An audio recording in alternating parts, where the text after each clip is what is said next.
Tucked away from the hustle and bustle of the Kisumu Central Business District in Mamboleo area, West Kajulu location is a dog farm christened Shamba la Wanyama, a Kiswahili word for animal farm. Sitting on an expansive 10-acre piece of land overlooking the magnificent Lake Victoria, the dogs bark intensely at the roar of our car and as we make our way into the compound littered with dog kennels.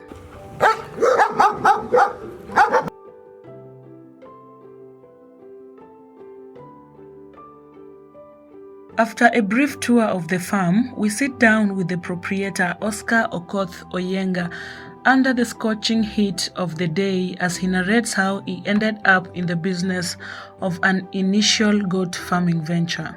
And the reason why we started the business that we have almost 10-acre land here that is lying without being utilized.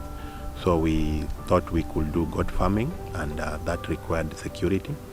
So that's why we started dog breeding.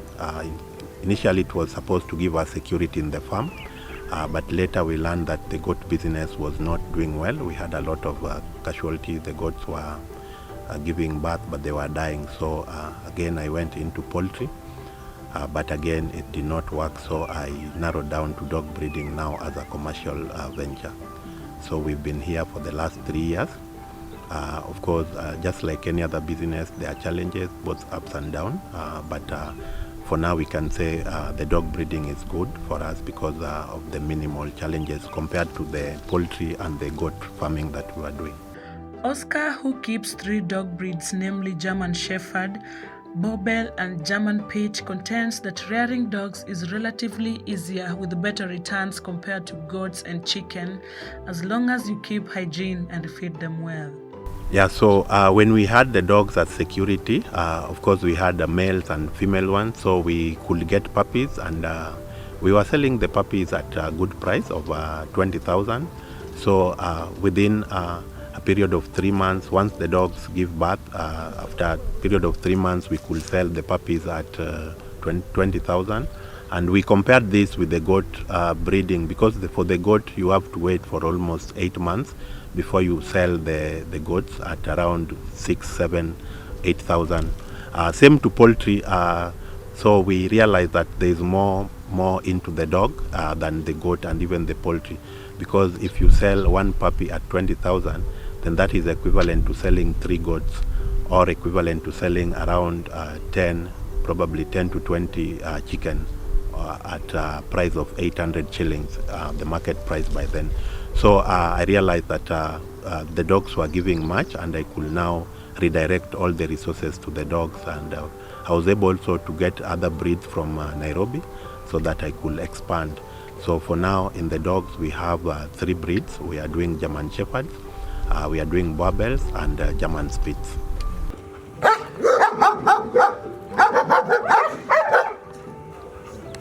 Unlike poultry that requires much closer attention and intense feeding regime, the big dogs are fed only once a day, with the puppies, who require more proteins, fed twice a day. Yeah, so for the feeding again, we feed once in a day for the big dogs.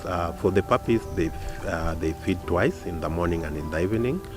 To further cut operations cost, Oscar formulates the feeds within the farm using local ingredients, but to satisfy the protein needs of the puppies, he's sometimes forced to buy commercial feeds. For the feeds, we rely mostly on, we buy rice. We get rice from farmers around. We get maize jam. We have wheat pollard. Wheat pollard we get from the millers around town. Then we also use a lot of fish meal, and that is what we formulate to make their meal.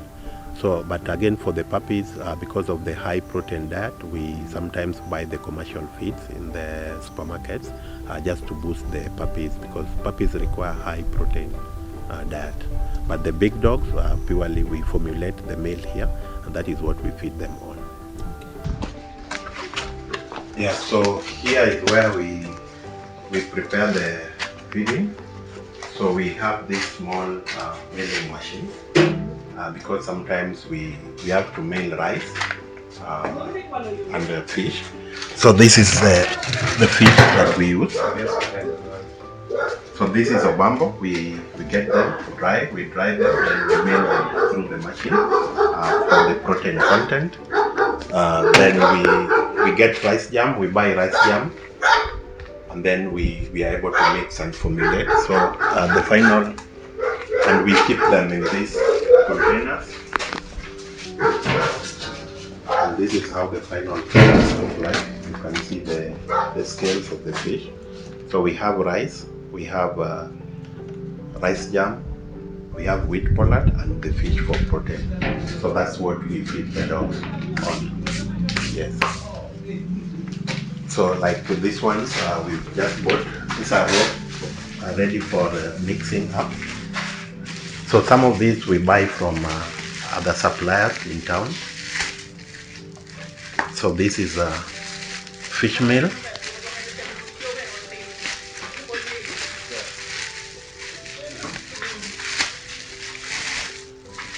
So this is purely the skin of the fish. It's dried, steamed, then it's crushed. It's good in protein, and it also have omega-3 for the coat, so that the dogs have a shiny coat. But it's rich in protein. So this is what we use for the protein, again on top of the bambo that we also use. So the rest this is rice jam, and this is rice that is already milled. Yeah, for now, because there's a challenge getting rice in the market. We used to get rice from Lake Basin here in Kisumu, but for almost 1 year they have not been in operation. So again, rice we get from other people who get it, who buy it from Tanzania or Uganda. Then we are able to mill it. Can you get rice from Ahero? Yeah, the rice from Ahero is purely for human consumption. So that again will be very expensive. So we tend to get these ones that are not for human consumption, but for dog feeding, which is a little bit cheaper. Oh, there's a specific rice for dog? Yeah, so this is rice already milled. Yeah, so it's good in carbohydrates for the dog. Okay. Yeah. Do you cook it or Yeah, it's cooked. It's cooked like uji. Then it's served. I'll show you the already cooked. Okay. Yeah. So basically, the finally cooked look like. So we do this in the morning. We prepare it in the morning, and we let it cool until evening when the dogs will be served. So this will serve 22 dogs. What is the ratio of mixing the fish and the rice? Yeah, so there is it depends on the protein content you want.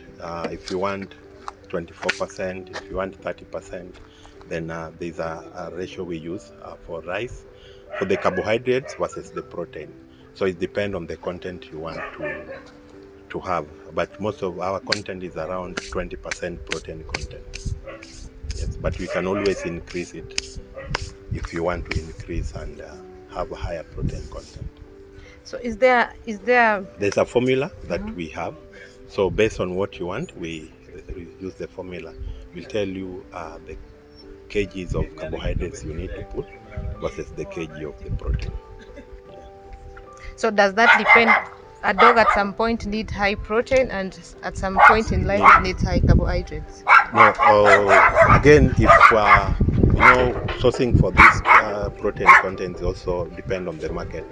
Sometimes they are not a lot in the market, so you have to reduce the protein content. When there are many in the market, then you increase the protein content. But the content range between 20 to 30%. His core source of customers include individuals who want to keep dogs for security purposes and fellow breeders who may be interested in his breeds. Yeah, so we have different types of clients. Most of our clients are people who want dogs for security purposes, and we've seen the market is shifting from getting people, watchmen at night, to now getting dogs. So most of our clients are people who just buy because they want security. A few of them are also same breeders. People are also in the breeding market. Probably they identify you have a better breed, then they'll come and buy that breed from you. But majority of my clients are people who just buy dogs for security. In a year, the farm can sell up to 24 puppies at an average of 30,000 shillings per dog, ranking in roughly 1 million before expenses. Yeah, so it's depend because also it depends on how the dogs later they give birth. There are sometimes you can get a dog giving you 10 puppies and all of them survive. Sometimes you can get one giving you 7 puppies. In a year, it depends on the number of dogs that deliver in that year. But roughly, I always have like around 4 dogs giving birth in a year. If you take 4 and you multiply by roughly around 6 puppies averagely, then that gives you around 24 puppies. So in a year, I'm able to sell around 24 puppies at an average cost of 30,000. The dogs are ready for breeding at 18 months and can give birth twice a year, but for quality breeds, Oscar only allows for breeding once a year. Yeah, so we have males. We breed some here, some we don't breed here because, again, in this business pattern, if you have like 3 females and you are breeding with 1 male, then you are limiting your choice. Because if somebody get a male from you, it's very hard for them to come and get a female from the same father because of inbreeding. So because of that, we tend to avoid using our male for many females. So I go as far as Nairobi to breed the females. You identify a male in Nairobi, you negotiate with the owner. Then once you've agreed, just go, because we know how to monitor the dogs when they are on heat. We call it heat. So you know that the last day when you met the dog, then the probability of getting pregnancy is high. So you time on that day, then you travel to Nairobi. Once you've negotiated with the owner of the male on the other end, then you go take your dog for mating in Nairobi. So you're carrying a dog in the car? Yes, we have done that several times. Yeah. To further improve quality of the breeds, Oscar avoids in-house breeding, and the puppies are mature enough for sale after 10 months. Yeah, because when the dogs want to mate, when they are ready for mating, we call it spotting. So they will spot, they'll give blood out for a period. Then from the day 1 when you notice they are spotting, then you can count up to 8 days.